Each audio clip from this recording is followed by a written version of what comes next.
그래서 10장 4절입니다.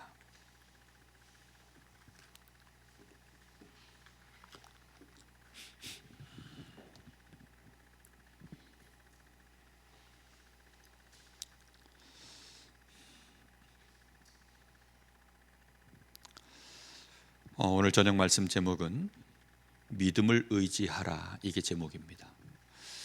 생각을 하시면서 말씀을 봉독하시면 또 다른 눈이 열릴 줄 믿습니다. 한 절씩 교독하겠습니다. 그런즉 우리가 무슨 말을 하리요?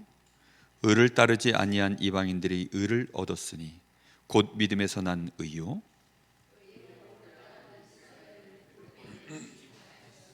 어찌 그러하냐? 이는 그들이 믿음을 의지하지 않고 행위를 의지함이라.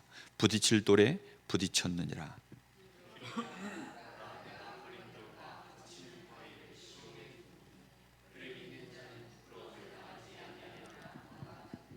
형제들아, 내 마음에 원하는 바와 하나님께 구하는 바는 이스라엘을 위함이니 곧 그들로 구원을 받게 함이라.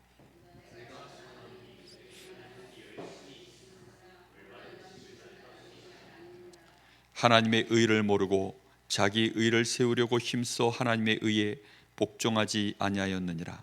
그리스도는 모든 믿는 자에게 의를 이루기 위하여 율법의 마침이 되시니라. 아멘.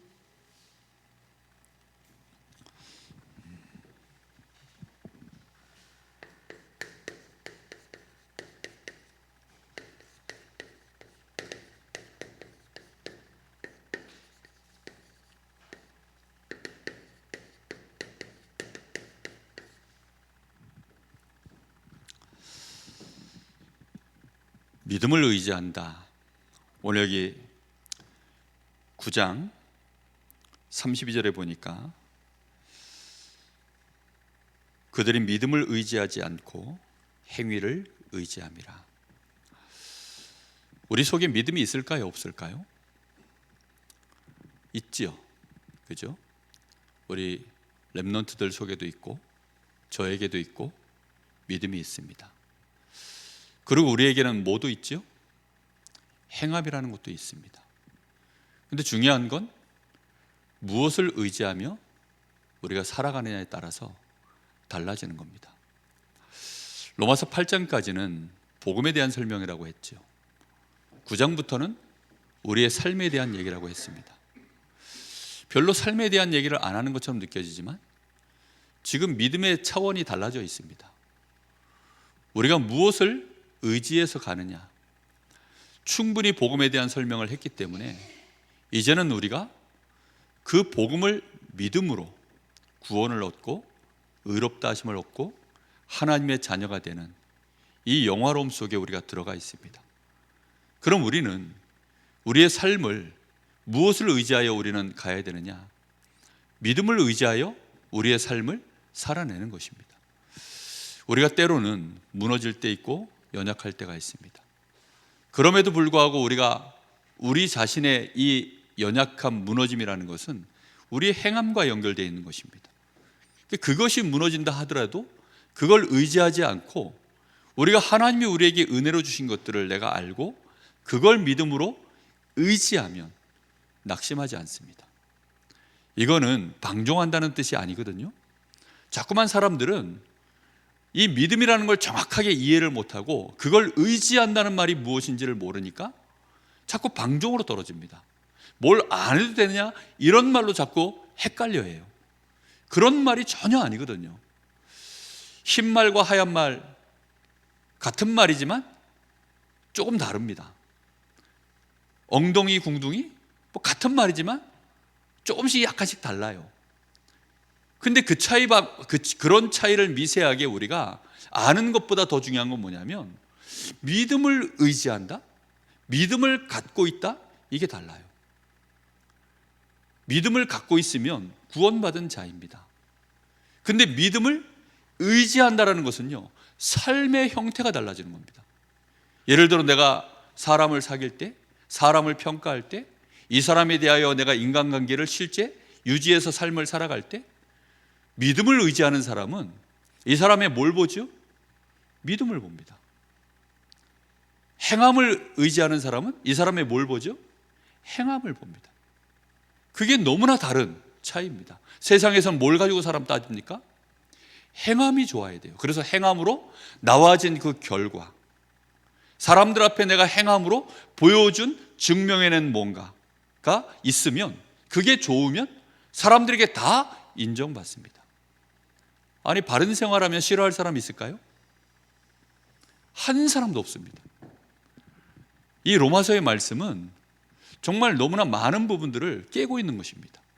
지금 바울 사도가 유대인들을 향해서 이 백성들이 구원받기를 원한다, 거기에 대한 간절한 소망을 얘기하고 있습니다. 왜 그들이 구원받기를 원할까요? 그들은 죄인인 거죠. 그들은 진노 아래에 있는 자들이죠. 그들은 멸망 속으로 들어갈 자들이. 그들의 행함이 그렇습니까? 아니죠. 행함은 정말로 올바르기 그지없어요. 그들의 삶은요, 정말로 사람들 앞에 연구 대상이 될 만큼 행함은 대단합니다. 지금도 유대인의 이 자녀 교육, 그건요 책으로 얼마나 많이 나와 있는지 모릅니다. 그럼에도 불구하고 이 바울 사도는 그 유대인들에 대한 안타까움을 여전히 드러내고 있습니다. 오히려 우상 숭배하고 조금 전까지 완전히 귀신에게 눌려 있었던 그 인생이 예수 믿고 그 믿음을 의지하여 인생을 새롭게 살아가는 그것을 볼 때, 조금 전까지 노예였고 이 사람은 죄수였는데 그 사람이요 예수 믿고 그의 인생이 변화되어져서 예수 믿음으로 말미암아 그의 얼굴에 평안함이 임하고 삶의 질이 달라지는, 이걸 볼 때 아, 이 사람은 제자구나, 이렇게 본다니까요. 예수님이 그래서 실제로 제자들을 뽑아낼 때 바리새인들 중에 뽑아내질 않았어요. 어떤 사람들이죠?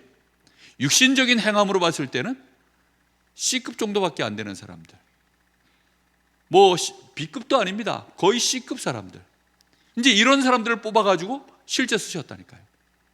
예수님 앞에 의리도 잘 못 지켜가지고 냅다 도망가 버리는, 용기도 별로 없고 실제 삶의 수준도 대단치 않는 그런 사람들을 갖다가 예수님의 제자로 뽑은 것입니다. 근데 그들은 결국은 뭘 의지합니까? 믿음을 의지하여 그의 삶을 가는 것입니다. 우리가 믿음을 의지한다는 것은 정말 어려운 얘기입니다. 그런데 믿음을 의지하려고 하면 결국은 뭐가 분명해야 되죠? 하나님이 우리에게 은혜로 주신 것들을 정확하게 내가 알면 그 믿음은 의지할 만합니까? 안 합니까? 할 만하죠. 그죠? 할 만합니다. 아니, 겨우 5살밖에 안 된 아이가 아빠 나한테 업히세요 한다고 거기에 어필 확 뛰어들어서 어필 부모가 있습니까? 없지요. 적어도 우리 용돈이 형제 같은 친구 정도 돼야 목사님 업히십시오 하면 그냥 그래 하고서 그냥 확 뛰어서 업히지. 서정원이만 돼도 좀 아슬아슬합니다. 저 정도 돼야 확 업히죠, 마음 놓고. 안 그렇습니까? 그러니까 뭔가가 우리가 좀 믿을만하다 한다는 것은요, 그 정도 뭔가 육신적인 거든 영적인 거든 근거가 그 정도 되어져야 가능한 거 아니겠습니까? 그리스도는 율법의 마침이 되니라. 그리스도는 율법의 완성이 되니라. 그것이 하나님이 우리에게 퍼펙트하게 주신 우리의 행함의 완전한 모습으로 그리스도를 주신 것입니다. 우리는 그것을 은혜로 받았기 때문에 그 그리스도를 뭐 하는 거죠? 그 그리스도를 믿고 끝나는 것이 아니라 이제 뭐 하는 거죠? 의지하는 것입니다. 그럴 때 정말로 우리의 여정이 달라집니다. 그래서 오늘 우리는 하나님이 우리에게 무조건으로 주시는 몇 가지가 있습니다.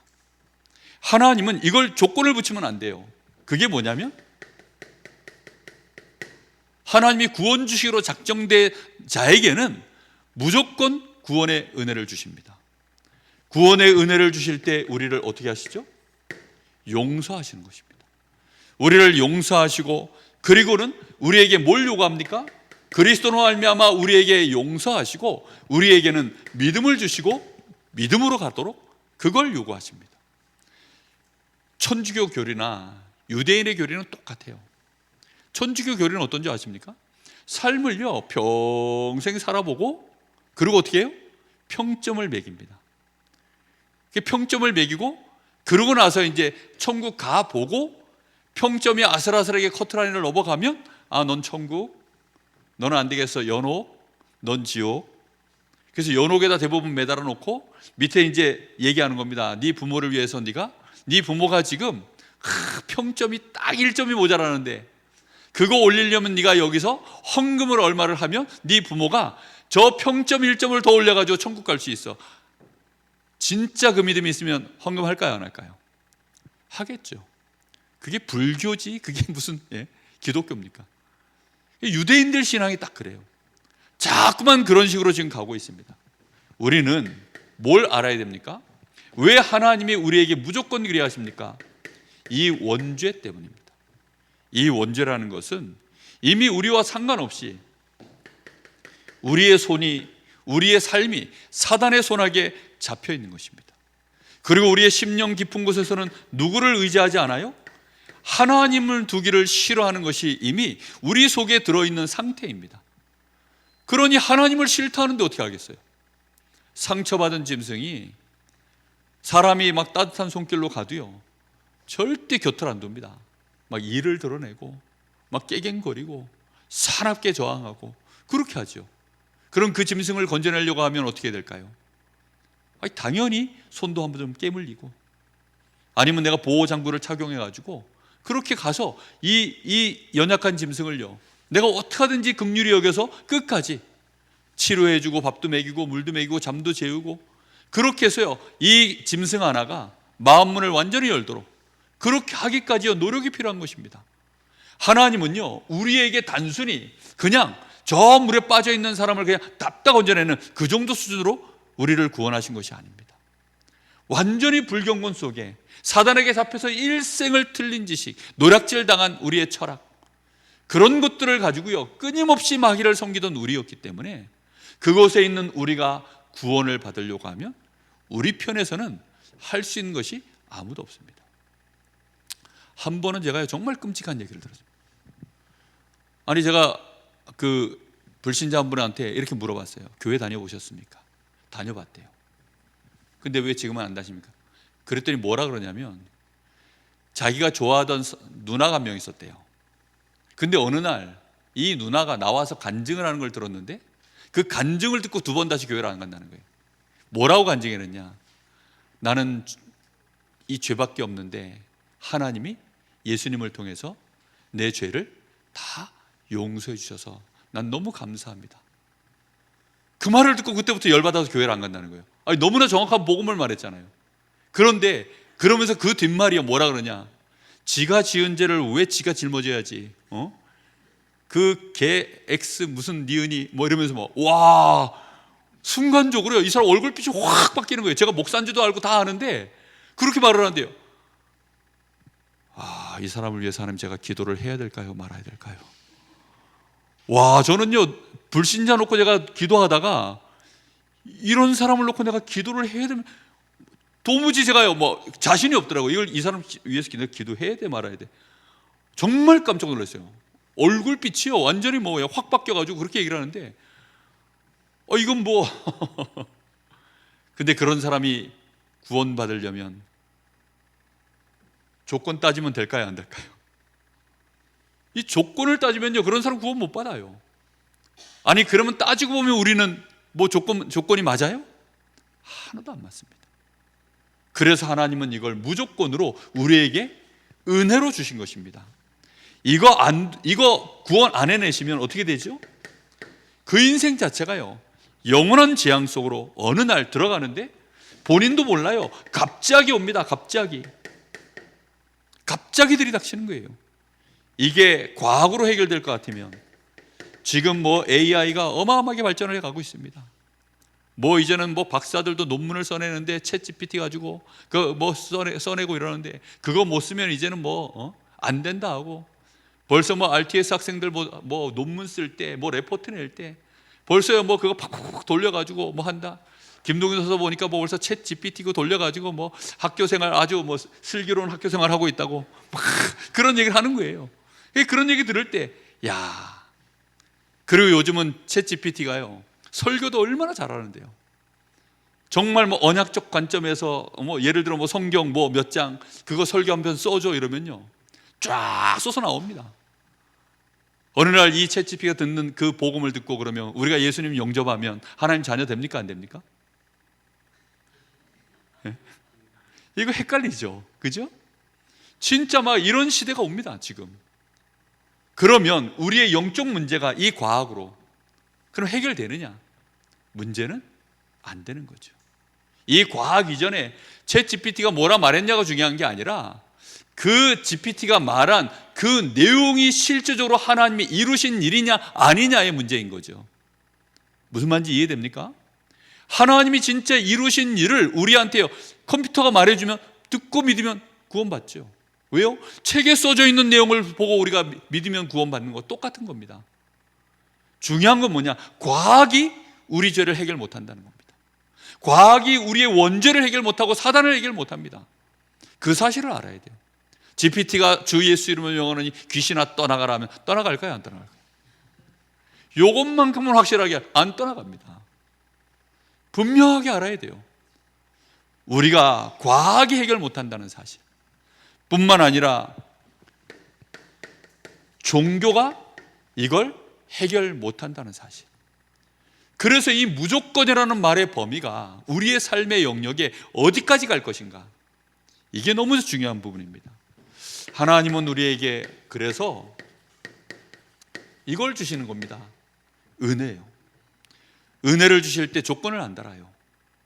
하나님이 미리 정하신 자들에게 이 구원의 은혜를 주실 때에는 조건을 달지 않습니다.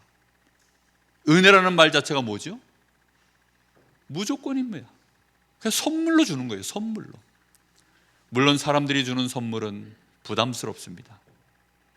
그래서 언젠가는 갚아야 되는 선물이죠. 예를 들어 결혼식에 누가 축의금 같은 거 보냈어요. 그럼 그거 다 기록해 놓습니다. 왜 기록해 놓죠?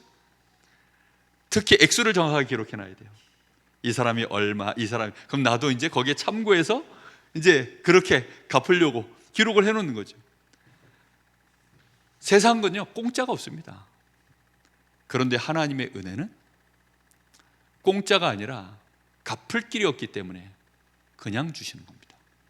하나님이 우리에게 이렇게 주시는 겁니다. 하나님은 우리 사람이 창세기 3장 사건 터지자마자 여자의 후손이 와서 뱀의 머리를 박살내리라 은혜로 주신 줄 믿습니다. 창세기 4장 1절에서 20절, 가인이 그 동생 아벨을 쳐 죽였을 때 이 가인이 그 죄가가 너무 무거워서 사람들이 자기가 살인자라는 사실을 알 때 자기가 죽임을 당할까 봐 그 위협에서 자기를 보호해 달라고 하나님 앞에 간절히 기도할 때 그에게 주었던 증표가 뭐냐면 하얀 돌입니다. 그걸 보여주면 너를 보호하겠다.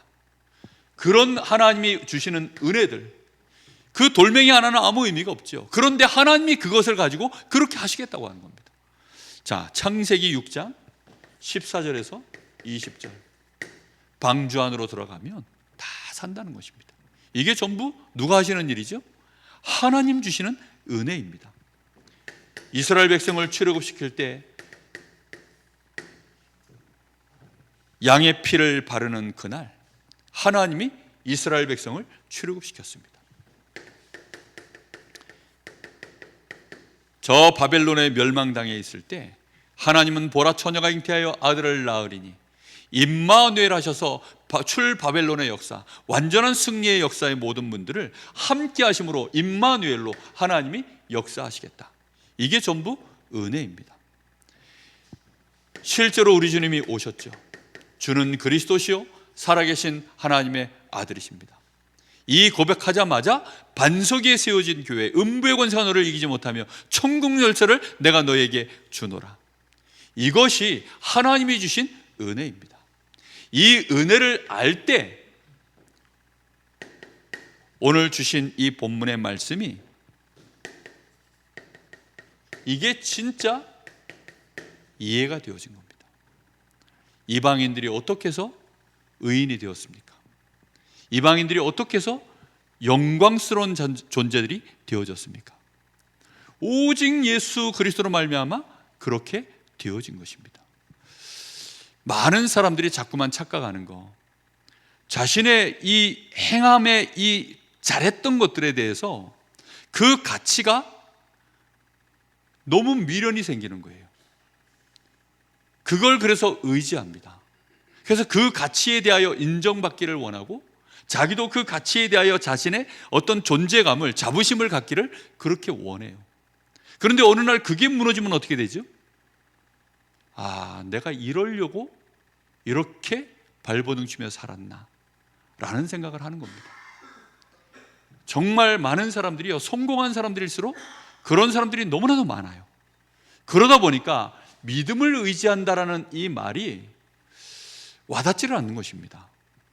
우리가 믿음을 의지한다? 그건 진짜 하나님이 주신 이 은혜를 안다는 말입니다.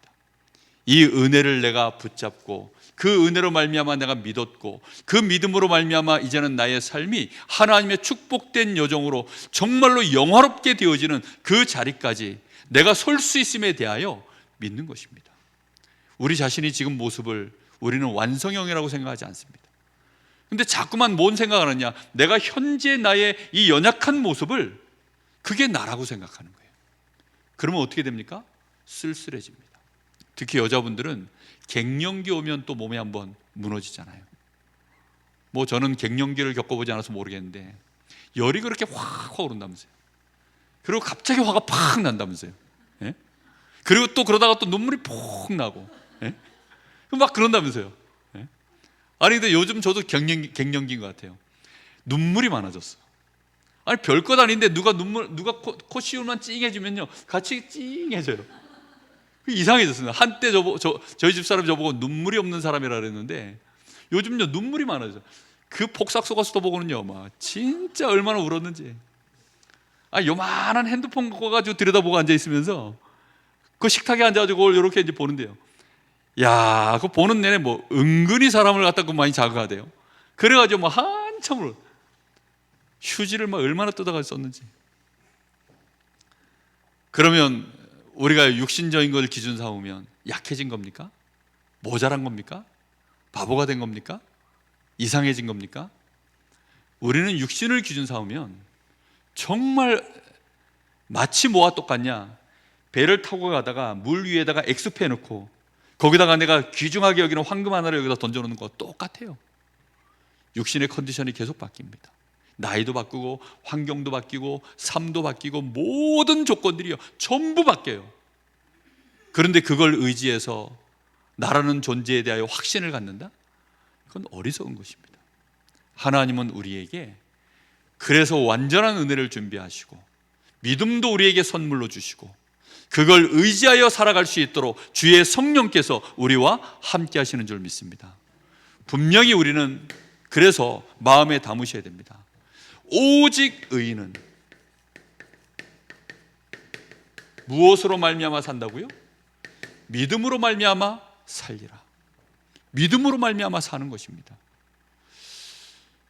제일 어려운 게 그런 거예요. 인간관계입니다.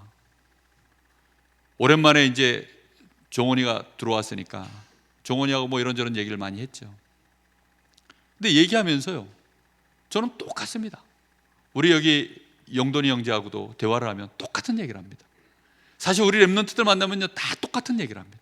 사실 우리 성도들하고 만나서 뭔가가 이 소통만 되는 상태라면 똑같이 얘기합니다. 무슨 얘기를 하냐? 너는 정말 괜찮은 사람이다. 너는 아무 문제가 없다. 걱정하지 마라. 염려하지 마라. 너의 진짜 주신 하나님의 이 은혜와 축복이 이런 것이다. 너는 이 믿음으로 말미암아 이제 너의 삶을 그 가치를 거기다 두고 일어서기만 하면 된다. 정말 그렇거든요. 우리가 육신을 기준으로 하면요 얼마나 연약합니까? 황 권사님이 한 번씩 하시는 얘기가 그거예요. 탁 자기를 보시면서 어떻게 이렇게 늙었나 그런 얘기를 하셔요. 아, 옛날을 얘기하는. 저도요 저희 어머니 40대 때 막 그 뭐 자전거 타고 막 다니시고 오토바이 타고 다니시고 막 정말 막 생생하게 다니시던, 그리고 또 막 새벽 예배 막 30분 거리를 막, 저 동해 가면 그 봉오동이라는 동네가 있는데 거기서 송정까지 지금 있는 해군 부대 이제 거기까지 30분을 매일 걸어서 새벽 예배를 가셨거든요. 거기를 뭐 그냥 두려움 없이 거침없이 그렇게 다니시던 분이 지금은 뭐 여기서 저만큼만 가셔도요, 아이고, 그거 기준 삼아가지고 삶이 어떻게 됩니까? 병원에 입원해 있으면 그럼 뭐 끝난 거죠. 얼마나 많은 사람들이 믿음으로 산다는 말, 그리고 사람에 대한 미움과 기쁨, 이 관계에서, 사람을 내가 미워하고 기뻐하는 이 관계에서 우리는 전부 뭘로 살아가죠? 다 육신적인 것으로 그걸 기준 삼아서, 아, 이 사람은 나한테 괜찮은 사람이야, 아, 이 사람은 정말로 축복받을 사람이야, 아, 이 사람과 함께하고 싶다, 전부 그렇게 하죠. 근데 이 사람이 믿음이 있음을 봅니까? 세상에선 그런 거 안 봅니다. 진짜 저는 웬만하면 정치 얘기는 안 하거든요. 근데 지금 우리나라 대통령 되려고 하는 그 사람을 볼 때 그분만은 안 됐으면 좋겠다 이런 생각을 합니다. 왜냐? 인간이 너무 이상해. 그 사람이 뭐 당이 어떻고 뭐 그 사람의 사상이 어떻고 다 좋다 이겁니다. 근데 사람이 너무 진짜, 물론 하나님이 그런 사람도 구원하셔야 되고 다 해야 되는데, 사람이 너무, 제가 볼 때는요, 대통령이 저런 사람이 된다, 우리 대한민국의 이 뭐라 그럽니까, 품격이 너무 떨어질 것 같아서 이건 아닌데, 정말 양아치도 그런 식으로는 안 하거든요. 근데 그거 볼 때마다 이건 아닌데, 그래서 기도가 저절로 됩니다. 정말 우리가요, 믿음으로 간다라는 것이요, 뭘 보고 갑니까? 만약에 그 사람이 가지고 있는 능력, 언변, 그 사람이 지금 현재 가지고 있는 어떤 권력, 이런 걸 본다면, 대단한 사람, 훌륭하신 분, 우리는 그렇게 봐야겠죠. 근데요, 영적인 상태와 실제 하나님의 기준을 가지고 보면 이게요, 모든 게 다르게 보이잖아요. 그게 중요한 것입니다. 믿음으로 산다는 게 그겁니다. 그 눈을 못 떴다면 마틴 루터가 절대로 종교개혁 못했습니다. 바울 사도가 절대로 전도자로 로마바고와 이거 못했습니다. 안 그렇습니까? 하박국 2장 1절에서 4절에 보면 하박국 선지자가요, 그렇게 하나님 앞에 하소연하는 게 나옵니다.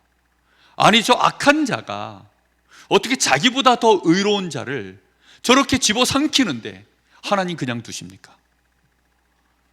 아니, 악한 자가 자기보다 의로운 자를 저렇게 잡아먹는데 하나님 어떻게 그냥 두시냐고요. 그 얘기를 계속하는 겁니다. 왜요? 이해가 안 되죠. 자기들은 어떻다는 거죠? 더 의롭다는 거죠. 그때 하나님 주신 답이 뭡니까? 의인은 믿음으로 말미암아 살리라. 사람에 봤을 때는, 우리 편으로 봤을 때는요, 저게 악한 놈이에요. 근데 저쪽 편에서 우리를 보면요, 우리가 악한 놈이라니까요. 근데 사람들은 그렇게 안 봐요. 전부 뭐 중심으로 보냐? 나 중심으로 봐요. 그러니까 어려운 거죠. 그러니까 전부 헷갈리는 것입니다. 하나님은 오직 믿음으로 말미암아 살리라. 그걸 누구에게 적용하느냐? 이스라엘 백성에게도 똑같이 적용하는 겁니다. 그래서 너희가 오직 복음으로, 하나님의 은혜로, 믿음으로 서 있지 않으면 너희도 똑같기 때문에 힘의 논리에 의해서 망해야 돼. 여기가 강대고 여기가 약소국이면 그럼 망해야죠. 당연히 당할 수밖에 없는 거죠. 정말 신자들도요, 그래서 당하는 것입니다. 힘이 없어서가 아니라 뭐가 없어서요? 믿음이 없어서입니다. 믿음이 있으면 승리합니다. 정말 요셉이 육신의 행함으로 했다면, 성경은요, 행함이라는 단어를 정말 떼놓고 하나님의 은혜와 믿음이라는 눈으로 요셉을 다시 보니까, 다윗을 다시 보니까요, 예전에 제가 어렸을 때 들었던 다윗과 요셉에 대한 이미지가 전혀 달라졌어요. 아브라함이라는 인물, 전혀 다른 인물이다. 아이고, 참 찌질하더라고요. 그래서 위로가 엄청 돼요. 아브라함하고 나하고 수준이 비슷하구나. 다윗도 비슷하구나. 요셉도 비슷하구나. 그렇죠. 제 군생활 할 때요, 버티기 바빴습니다. 진짜 버텨내기가 바빴어요. 요셉도 가만히 보니까 버티기 바쁘더라고요. 그냥. 그런데 요셉에게 뭐가 있었냐? 그에게는 하나님이 함께 하시는 그 은혜로 말미암아 그의 삶이요, 계속 가는 것입니다. 믿음으로 승리하시기를 바랍니다. 바울 사도가 로마서 1장 17절, 복음에는 하나님의 의가 나타나서 믿음으로 믿음에 이르게 하나니 오직 의인은 믿음으로 말미암아 살리라. 그렇습니다. 이 마틴 루터가 종교개혁을 해나갈 때 그때 붙잡은 말씀이 똑같이 오직 의인은 믿음으로 말미암아 살리라. 이것이 우리의 신앙 고백이요, 우리의 삶의 근간이요, 모든 승리하는 비밀입니다. 우리의 삶을 어디에 둔다는 겁니까? 하나님께 두는 겁니다. 하나님이 주신 은혜 가운데 두는 것입니다. 막연하게 저 하늘에 계신 하나님께 의지하는 것이 아니라 하나님이 우리를 위하여 진짜로 지금 베푸신 그 은혜를 내가 붙잡고 일어서는 것입니다. 우리는 뭘 하지 말아야 되느냐? 행위를 그래서 의지하지 말아야 됩니다. 행하지 말라는 말이 아니라니까요. 아니, 목사가 돼가지고 주일날 예배 와야죠. 안 그렇습니까? 근데 이걸 의지해가지고 다른 사람에게 그걸 강요하지 말라는 것입니다. 무슨 말인지 이해됐습니까? 헌금해야죠. 근데 그걸 의지해서 다른 사람을 평가하지 말라는 것입니다. 내 자신도 그걸로 평가하지 말라는 것입니다. 그 행함 이전에 뭐가 있어야 됩니까? 믿음이요. 그 믿음으로 말미암아 하나님 앞에 감사해서 예배하는 것이고, 감사해서 하나님 앞에 찬양하는 것이고, 그런 것이죠. 그런데 믿음을 갖고 보질 않으면 전부 기준은요, 남는 게 행함을 의지하는 것입니다.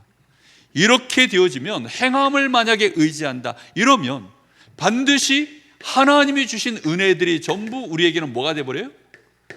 부딪힐 돌이 되는 겁니다.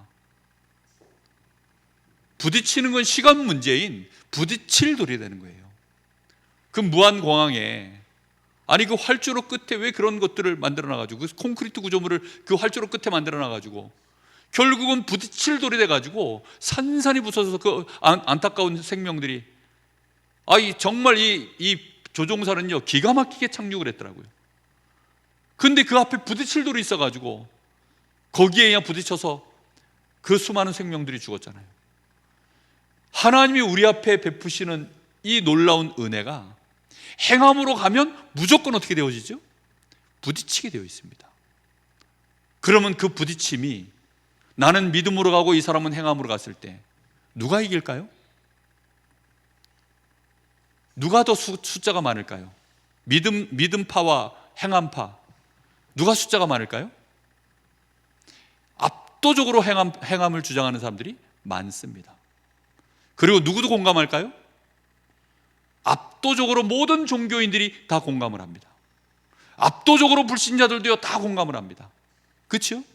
그리고 마귀는 뒤에서 엄청나게 응원을 하고 그럴 겁니다.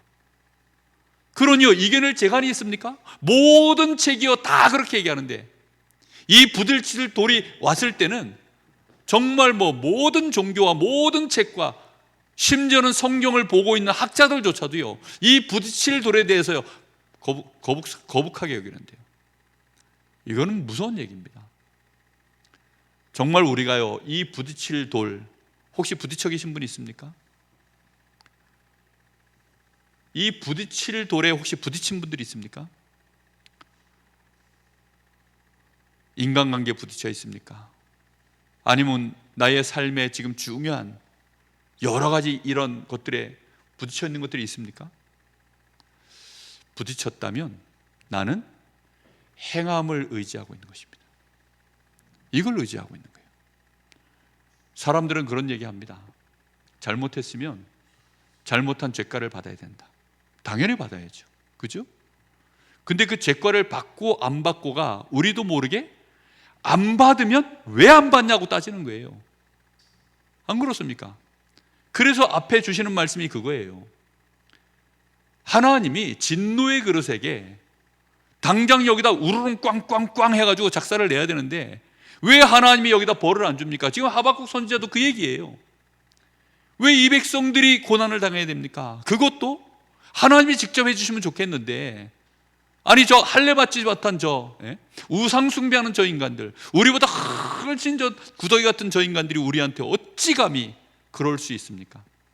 매를 맞아도 더 나보다 의로운 사람한테 매를 맞아야 안 창피한데, 저 악한 자들이 우리한테 지금 욕을 하고 두들겨 패니 하나님은 그렇게 직접 겪으셨습니다. 예수님이 직접 오셔서 죄밖에 없는 인간들한테 정말 멸시당하고 침뱉음을 당하고 두들겨 패고 결국은 그렇게 십자가를 지는, 그리 하셨다니까요. 그게 이해가 안 되죠. 제자들이 볼 때는요, 그 상황이 부딪히는 상황이 된 거예요. 가룟 유다도요, 그 상황이요, 부딪혀버린 겁니다. 자기가 생각할 때는 예수 믿어서 뭔가 그래도 자기가 노리는 뭔가가 있었는데, 제자들도요, 예수님의 좌의정 우의정 뭐 이런 하나님 나라가 왔을 때, 주님의 나라가 왔을 때 어디 한 자리 차지할 그런 나름대로 계산들을 가지고 있었는데 전부 부딪히는 거죠. 전부 다 부딪히는 겁니다. 정말 이 부딪히는 것이 하나로도 있다면 은혜가 아닙니다. 저는 이 말씀 앞에 너무나 많은 이번 주간에 저 자신을 여기다 깹니다. 확 가서 부딪혀서 산산이 부서지기를 예수님의 이름으로 축복합니다. 그리고 이 돌을 집어 던지세요. 저거 깨져라. 정말 이 복음입니다. 복음. 복음으로요, 자기 자신을 혹시 내가 가지고 있는 문제 때문에 나는 안 돼, 나는 틀렸어, 벌써 부딪힌 겁니다. 아무리 복음이라도 그렇지, 아무리 복음이라도, 심지어는요, 너무 복음이어서 신학이 틀렸대요. 너무 복음이어서 이단이랍니다. 아니, 그게 말이 됩니까? 그러니까 그런 신학을 가진 지금 이 시대이고, 성경을 몰라도 너무 모르고 하나님을 몰라도 너무 모르니까 이 복음을 하나님은 우리에게 퍼펙트한 율법의 맞춤으로 주셨어요. 그럼 우리는 이 복음을 어떻게 하면 되죠? 내가 이 복음을 증명하는 것이 아니라 하나님이 직접 증명하신 이 복음을 하나님은 이제 나에게 뭐만 하면 된다고요? 받아들이면 된다는 거예요. 영접하는 자, 곧 그 이름을 믿는 자들에게는. 이 복음은 글자가 아닙니다. 하나님이 이루신 예수 그리스도가 곧 복음입니다. 그 예수 그리스도를 내가 믿는다, 받아들인다, 영접한다, 그게 믿음이거든요. 이 믿음으로 말미암아 우리는 하나님의 이 하나님의 의가 나에게 임한 것입니다. 그래서 이걸로 말미암아 나는 뭐가 됐죠? 의인이 되어졌고, 영화롭게 되어졌고, 하나님의 상속자가 되어졌고, 나는 이 땅에 빛이 된 것입니다. 맞죠? 나는 빛이요 소금입니다. 나는 전도자입니다. 나는 이 땅의 모든 사람들에게 꼭 필요한 하늘의 별과 같이 빛나야 되는 스타입니다. 그게 우리에게 주신 정체성이에요. 그런데 행위를 의지하면 이런 말 자체가요, 스스로 납득도 안 되고, 정말로 사람들이요, 이거 가지고 인간관계를 해나가면 도무지 수용이 안 되는 사람들이 너무 많은 거죠. 부딪히는 돌이 되어버리는 것입니다. 이걸 한마디로 하나님의 은혜라고 합니다.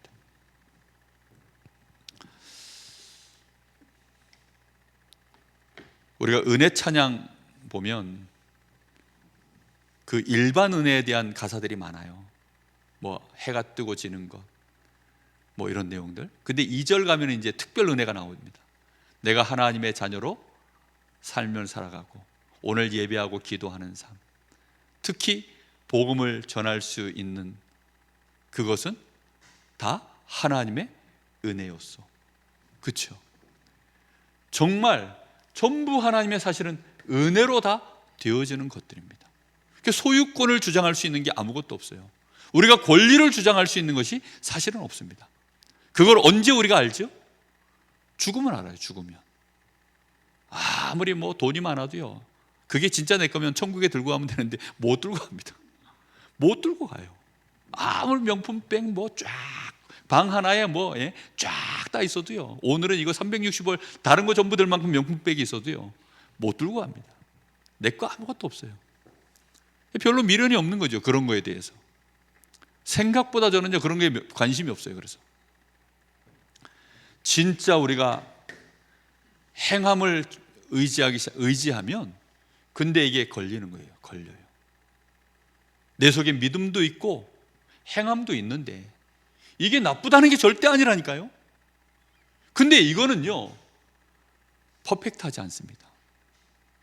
이거는 하나님의 은혜로 우리에게 각자의 시간표를 따라 하나님이 아름답게 해놓으신 것들일 뿐, 그 시간표가 지나면요 또 별것 아니에요.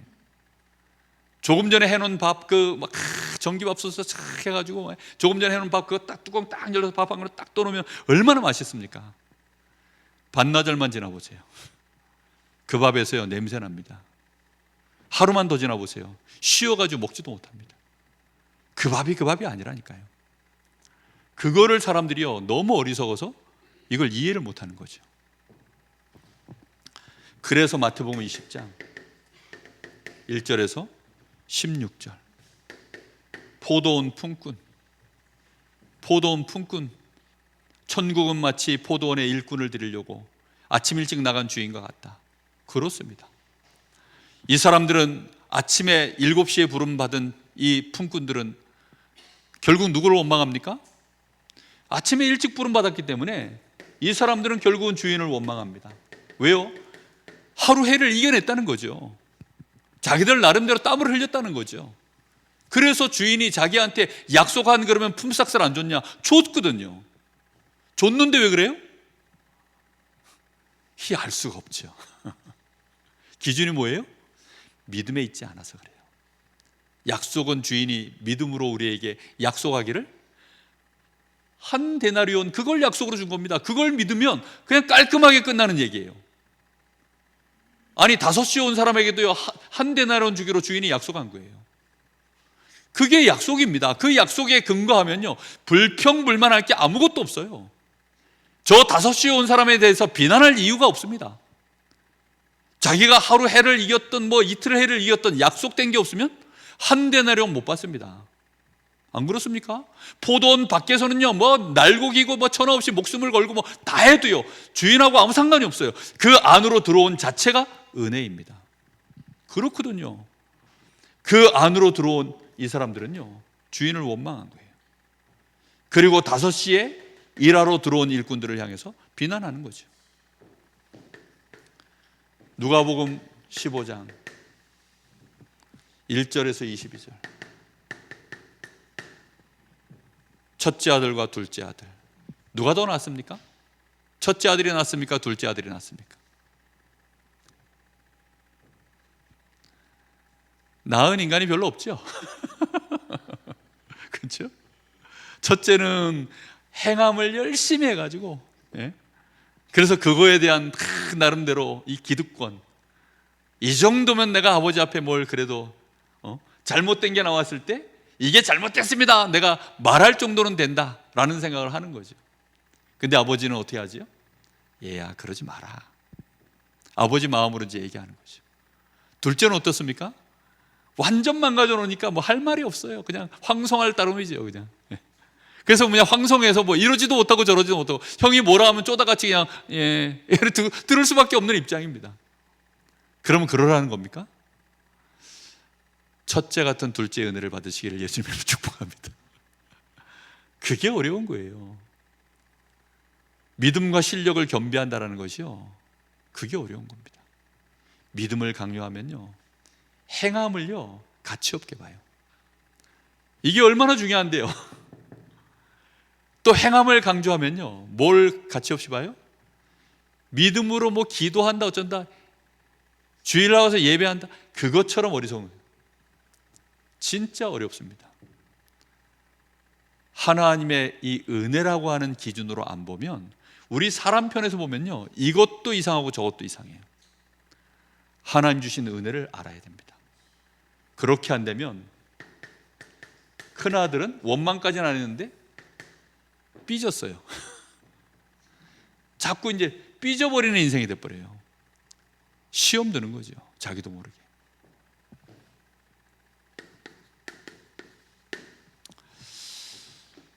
하나님의 은혜가 무엇입니까?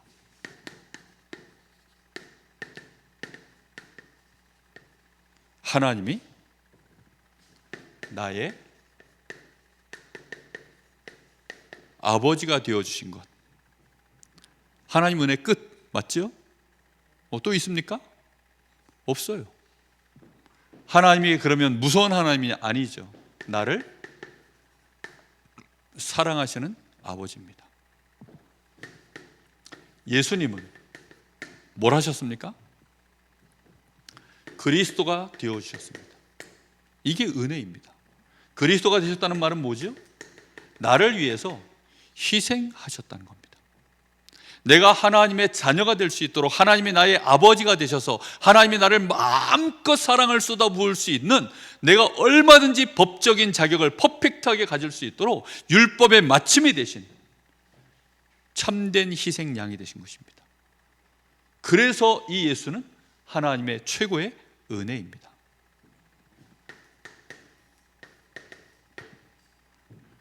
성령은 어떤 분이십니까? 보혜사가 되신 겁니다.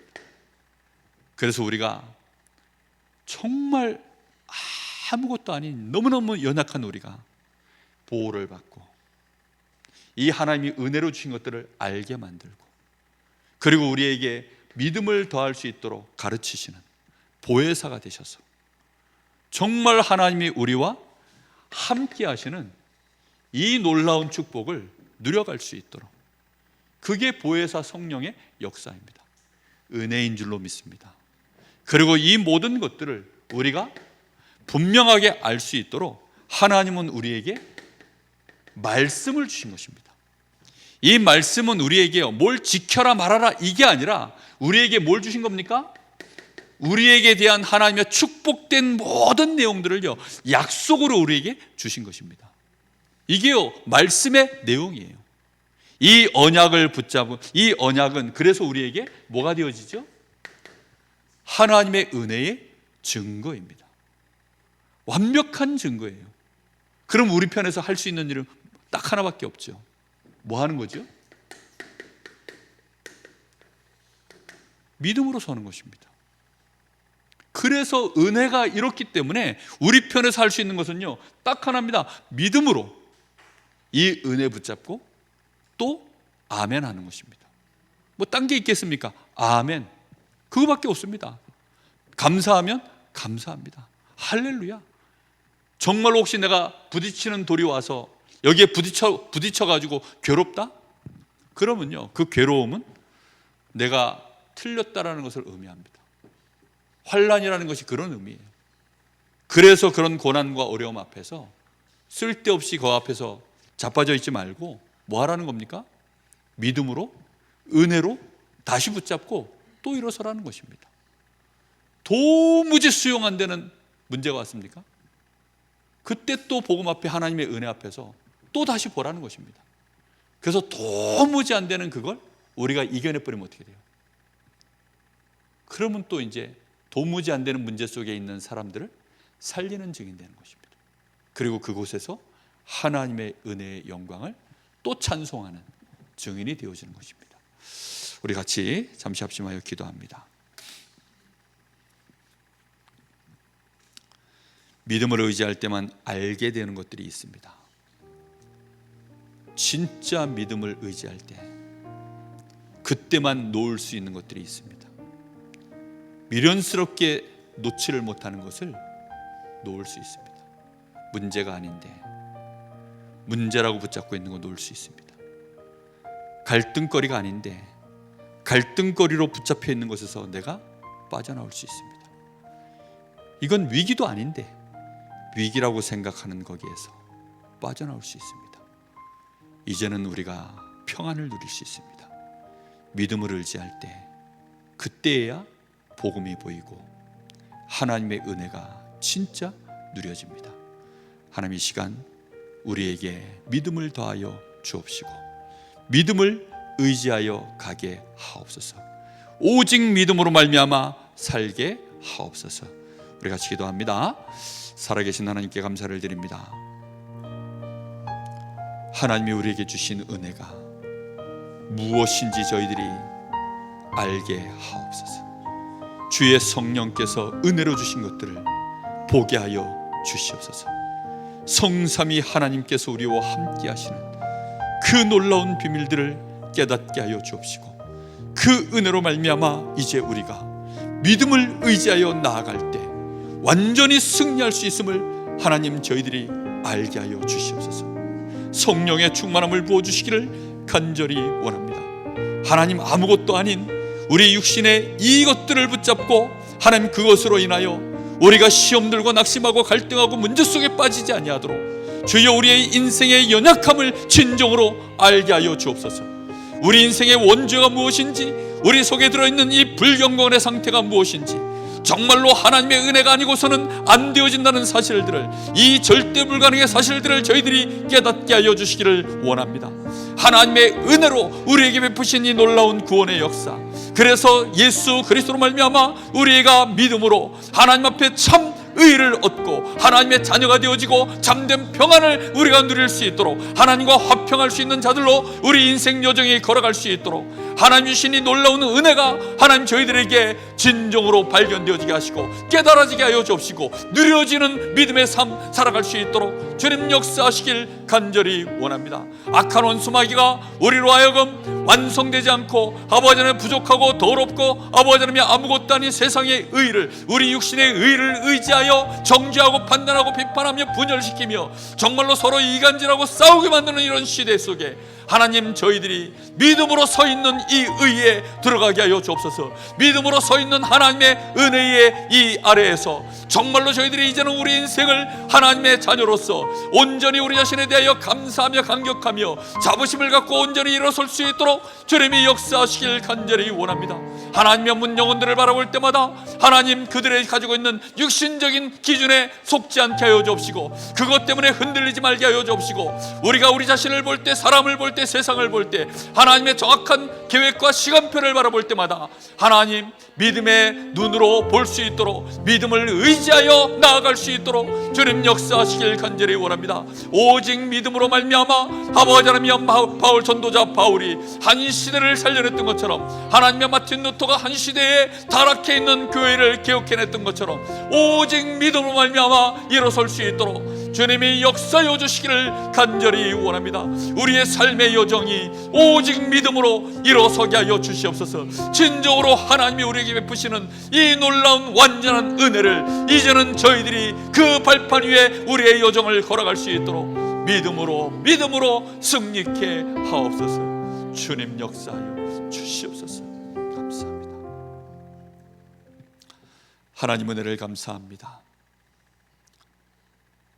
오늘도 저희들이 하나님의 은혜가 무엇인지를 알아 믿음으로 가는 우리의 여정이 얼마나 안정되고 얼마나 굳건하며 흔들릴 수 없는 반석 위에 세워진 인생임을 오늘 하나님 저희들이 정말로 알게 하시고 믿음에 굳게 서서 나아가게 하여 주시옵소서. 하나님, 나 자신이 하나님 보실 때 이미 완전한 은혜 속에 있는 자임을 하나님 저희들이 믿음으로 보게 하여 주옵시고 이 믿음으로 말미암아 믿음의 형제들을 사랑하게 하시고 존귀 여기게 하시며 그들과 함께 교제하며 그들과 함께 연합하여져 하나님의 나라의 일을 감당할 수 있는 그 어떤 걸림돌도, 그 어떤 부딪히는 돌도 이제는 제거되어지도록 주님이 역사하시기를 간절히 원합니다. 오직 복음, 정말로 오직 은혜, 이것으로 우리의 믿음의 근거를 삼아 오늘부터 정말로 모든 사람 수용하게 하시고 초월하게 하시고 함께 걸어갈 수 있는 믿음에 연합된 자들로 하나님 가정 안에서, 교회 안에서 또 현장을 실제로 살려낼 수 있는 증인으로 저희들 세움받게 하옵소서. 살아계신 예수님의 이름으로 기도하옵나이다. 아멘.